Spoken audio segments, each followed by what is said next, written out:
MSN football ടോക്സിലേക്ക് അവർക്കും സ്വാഗതം. കേരള ബ്ലാസ്റ്റേഴ്സിന്റെ പുതിയ കോച്ച് ആയിട്ടുള്ള ഡേവിഡ് കാറ്റില ഇന്ത്യയിലേക്ക് വരുന്നത് ആദ്യമായിട്ടാണ്. അതും ISLലേക്ക് അരങ്ങേറുന്നത് ബ്ലാസ്റ്റേഴ്സിന്റെ ഒരു കോച്ച് ആയിട്ട് ആണ്. ഇതിനു മുമ്പ് ഇന്ത്യയിലെ ഒരു ക്ലബിനെയും പരിശീലിപ്പിച്ചിട്ടില്ല.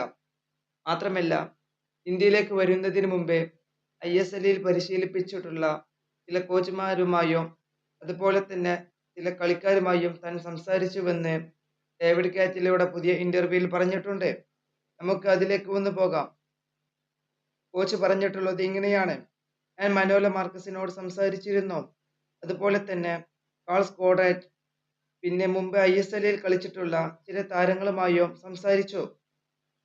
വ്യക്തിപരമായ കാര്യങ്ങളാണ് കൂടുതലും ചോദിക്കുന്നത്.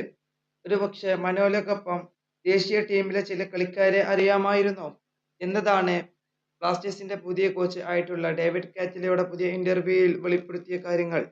ഫുട്ബോൾ വാർത്തകൾ അറിയാൻ വേണ്ടി നിങ്ങൾ ഈ ചാനൽ തീർച്ചയായും സബ്സ്ക്രൈബ് ചെയ്യുക.